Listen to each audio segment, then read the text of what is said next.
Worshipped and feared by thousands, this young girl is a living goddess. The latest in a long line of goddesses or Kumaris that goes back centuries. 4 वर्षे जिउ अहिले 8 वर्षको चुनाव. She's confined to the temple and has little contact with the outside world. She can't speak to anyone and her feet must not touch the ground. But puberty is the end of her reign and she must leave the temple. The morning you were worshipped as a goddess and next day it's nothing. For some, the shock is too much and they refuse to leave. It's been 60 years. Doesn't your auntie want to start a mortal life, a normal life? Now campaigners are asking if becoming a goddess is in the best interest of Nepal's children. That leaves a huge mental scar that affects their life forever.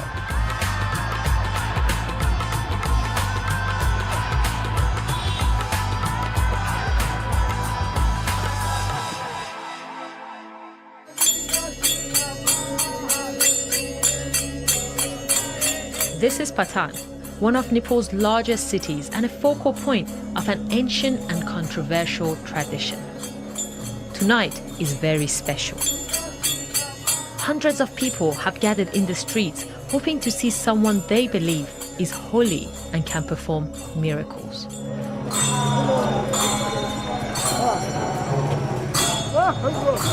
Someone who is both feared and worshipped.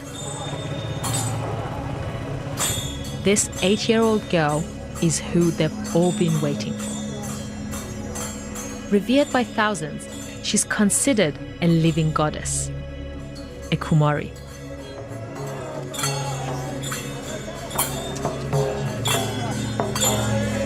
There are even people waiting for her outside of the temple to give her offerings before she's taken inside. Unika Bajracharya was selected to become a goddess at the age of 6, and she will remain one until the day of her first period. She rarely goes out in public. When she does, her feet must not touch the ground in order to preserve her godliness.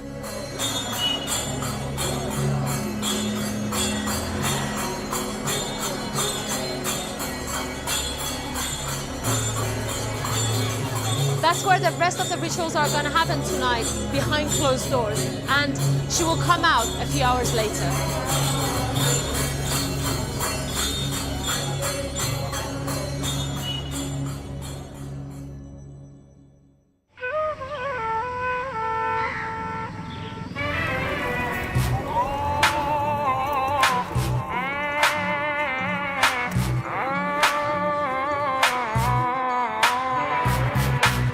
Nepal is a predominantly Hindu country, but with a significant Buddhist population.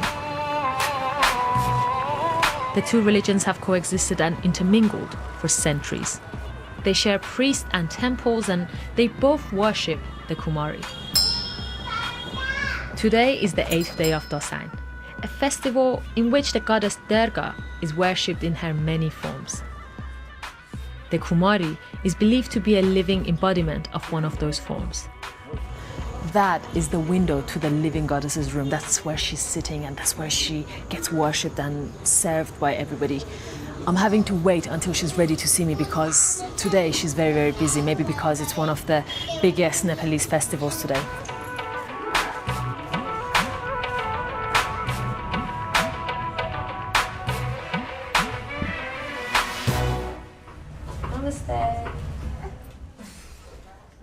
She lives here in the Kamari palace and receives visitors in this room. She's not allowed to speak to anyone outside of her family as long as she's a living goddess, and that includes me.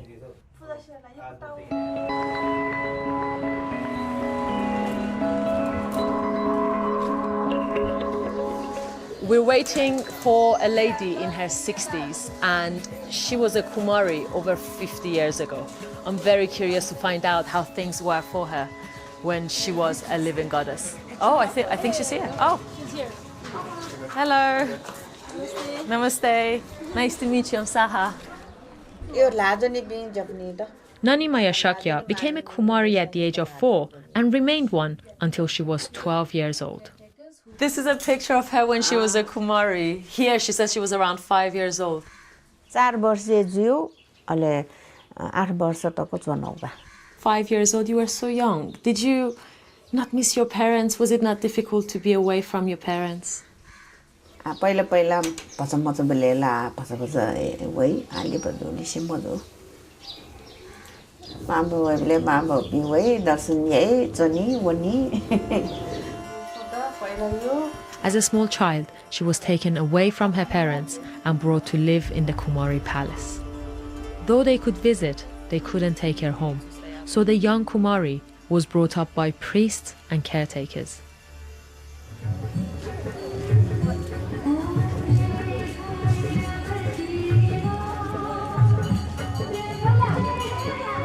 The role of a living goddess is to protect her city, and the tradition is believed to have started sometime around the 12th century. There are only 3 official Kumaris in the whole country, and they're all in the Kathmandu Valley. The living goddesses of Patan have always come from the same small Buddhist community of about 115 eligible families. Yeah, it needs a effort. Shanira was a goddess for 10 years, from the age of 5 until she got her periods at the age of 15. Since Kamari is regarded as a goddess, she's not supposed to be called by her name. She's called Devameju. That means goddess. And Even by your mom and dad? Even by my mom and dad. And dad had to perform a special offering every day.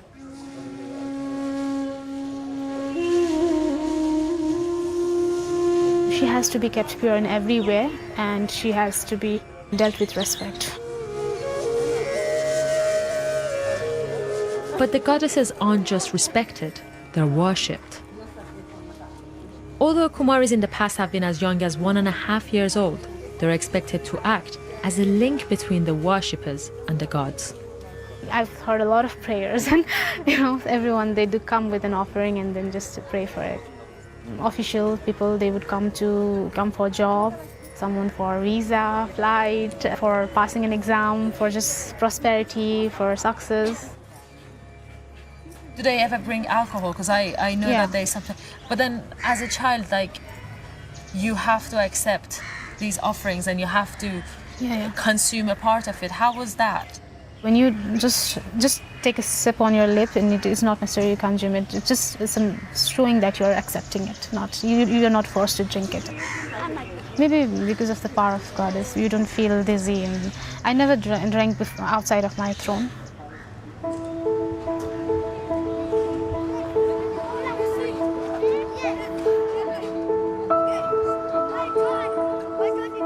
Like other Kumaris, Shanira's childhood was very different to that of most other children her age. I didn't have friends because people would come and treat me as a goddess. They would just come, bow down and take blessings and then go. So they were not like friends, but I have 2 younger brothers, so I used to play with them. My brothers were mentally prepared that she is a goddess and you have to be playing with her consent, and we just play indoor games and not like touching is not allowed. And neither is moving around or laughing or crying or even smiling. The living goddess is expected to sit motionless and expressionless for hours while being worshipped. A challenge for any child, even when daddy is right there. That's why a key criteria for becoming a Kumari is calmness.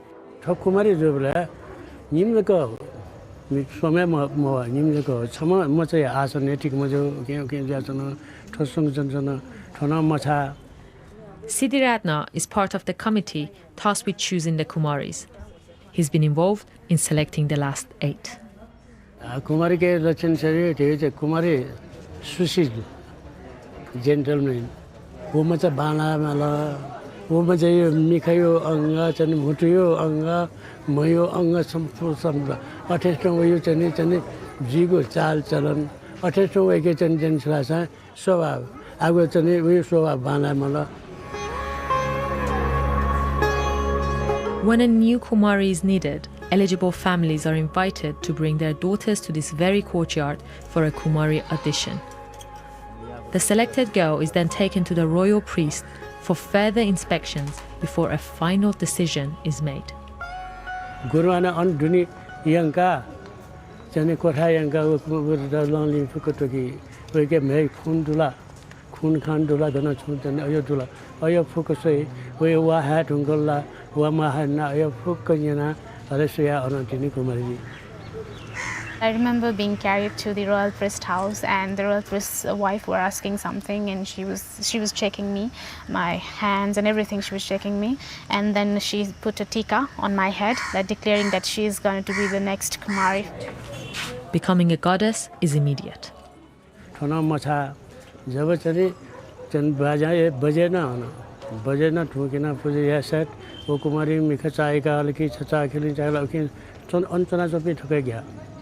I stuck together. Fuji village and a cheap maju, a token is up on majore, Fuji elevators and drink by table. But forget no, son. But she didn't matter. One bunny and such a place as to antashinotical league. The girls' lives changed dramatically, and so do their families. Napasha, you could parga, Nava, how you be, business now, I do, Kumar Doble. आज यो जाया फरक जुल कुमारी देवी संत से आज यो कारबार जो जाया में वही जा थों निनी कुमारी देवी पूजा जी निनी निचे पूजा याओ अले निनी पिनी पूजा वही पूजा याओ सिराई अले अनन लिपा दर्शन यापी मुनुटो वया चनी ओके ओके बिजी ओके जानी ओके सोया जन मालो अले अनन लिपा हनो पढ़ाई जी अले हनो आप ओके बिचे अब छेउटी थेको छेदमा सामान सामान ल्याउने हरेक चीज Semla. Financially, the family gets through with a bit of help from the government, a monthly allowance, rent, and some other expenses. Offerings paid by visitors are another source of income. सन्तुष्ट दो वो जिता वो जो त्यागे नु भी शां जो मैं दिया जाए एकदम मैं खुश हूँ एकदम मैं चित्त बुझे होगा. No matter how young the goddesses are, everything they do is seen as significant. My mom tells me that I used to cry a lot, 24 hours a day for 4 days, continuously weeping and weeping. She consoled me with the toys, and she asked me what's wrong with you. And she thought that because I was stopped from going outside and before I had to follow a lot of rules, that is why she must be crying. She was thinking in that way. But the priest and the devotees, they had already forecasted something bad is going to happen. Something bad did happen. A massacre of the royal family occurred on the 1st of June 2001. Crown Prince Dipendra went on a rampage in the royal palace in Kathmandu, killing his parents, the king and queen, 3 of his siblings, and several other people. The country was left shocked and traumatized. On the 4th day, I heard that the royal massacre happened, and on that day I stopped crying. So my mom said that she really, forecasted a bad omen. Many Nepalese believe that this prediction was the goddess working through the young girl. Elephant goddess, it's called Ganesha. The former Kumaris rarely get together, but they share a belief that they all had a very special connection to the deity. Since we are recognized as a goddess, we can feel their prayers, and it's the feeling of the people, faith of the people that made us so powerful, and the power within us also. But all this comes to a grinding halt the day a Kumari has her first period. I told my mother, and she said that now you're no longer Kumari. The feeling was a mixture of both curiosity and the sadness. Sadness because I was no longer a goddess, and curiosity to join in the new world and how I would be able to cope with the society and all that. As a new goddess arrives, the old one must leave, carried for the last time. Though this former Kumari is probably only about 11 or 12 years old, she must endure a very public ejection. The purity dies away when you experience your periods. The way I put it is, where there is God, women with periods can't go there. Be it the temples, be it the religious practice in their own home, in the kitchen, because in the kitchen the food is there, and if a woman with a period touches the food, then the food becomes impure. She has to sit away from the others and then have her food. The Kumari must begin her transformation from holy goddess to mortal teenager. She must learn to make friends, walk around town, and go to school, all for the first time. And adjusting to this fall from grace can be hard. It was suddenly world turning upside down for me. Like the morning you were worshipped as a goddesses, and next day it's nothing. When I went to the school for the first time, my friends were very curious about my life. Like they asked me the questions like, "Do you feel some powers?" Do you find it that you find a lot of friends a lot faster because you are an ex-Kumari, or? No, like my friends were scared of me also. Scared of you? Yeah, because I was a Kamari, and then the teacher used to bring all the friends to my home for the worshipping, and so then. Wow, it must be so kind of weird, because all these people used to come and worship you and you didn't talk to them, did you, obviously, as a Kumari, and now you're in the same school as them. Yeah. I also faced a lot of problem going. Just a 2-minute walk was quite difficult for me. I needed my parents to hold my hands, and I felt that the streets were, shaking. The tradition of living goddesses is one full of secrets and hidden rituals. And superstition takes root. It's believed that anyone marrying a former Kumari will die within 6 months. Yet many have married without incident. But there is one rumor that may have some truth to it. This is done in every year during the sign after being a Kumari. The Kumari is taken to the Doliju temple in the dark room in front of the buffalo head to do some puja.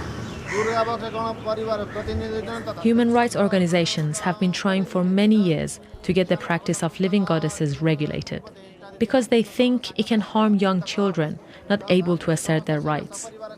That is undoubtedly against the rights of these little children. I mean, they're just 4 years old, 5 years old. I mean, they've never been, they don't know anything about this. I mean, that leaves a huge mental scar that affects their life forever. And maybe that's probably one reason they don't want to talk about it as well. Whatever the reality of their experiences, most former Kumaris only have good things to say, at least publicly. I miss my life so much, being a goddess. You are more above than the normal child in a family, yet you are a renowned person in a society, and a whole nation know you as a Kumari. You are living a life as a princess or a goddess. What else would you ask for? Yet Shanira is keen to start a support group for ex-goddesses to help them adjust to the mortal life. I want to do something for the ex-Kumaris, like some counseling to the current Kumari, that how their life would change, giving them basic trainings like maybe music or arts, and also like extra classes of presentations. These former Kumaris have managed to build a good life for themselves. They have an education, jobs, and some are married. But one Kumari has not been able to move on. This Kumari I'm about to meet is very different to the others. She was selected when she was 2 years old, so almost 60 years. 60 years, so almost all her life. Yeah. She's been a Kumari.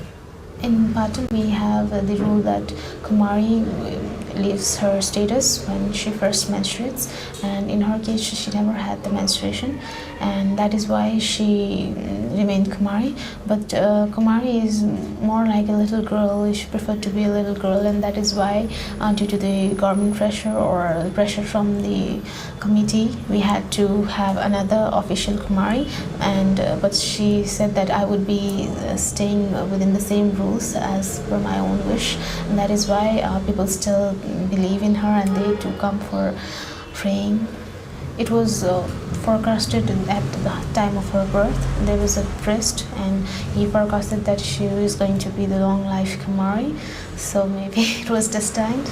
Doesn't your auntie want to start a mortal life, a normal life? No. Why not? I don't know. That is why she chose to be Kamari. Even she could have left her status when she was officially dismissed, but she chose to live this life. Why is she so keen? Maybe because she still believes that she has the goddess in her.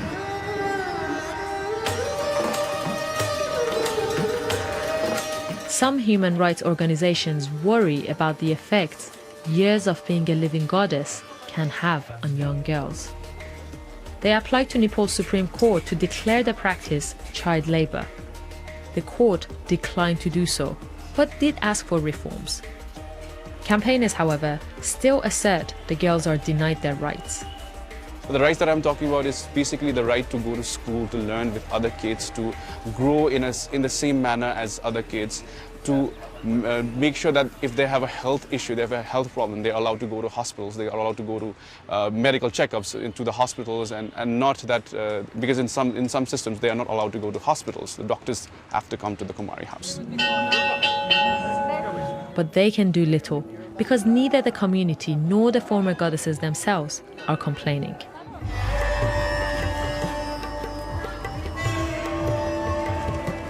But this evolution may be overtaken by the demands of modern living.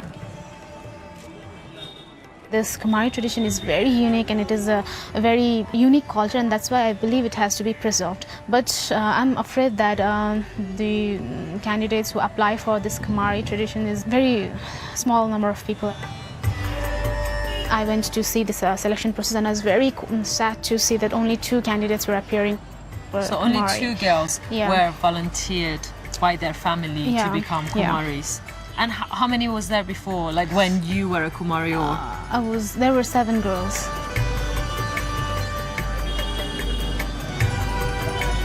The tradition of goddesses goes back many generations, and it does have its admirers. But it seems like fewer and fewer parents are willing to sacrifice their daughter's carefree childhood for the chance to becoming a goddess, even if they think it offers a link to the divine.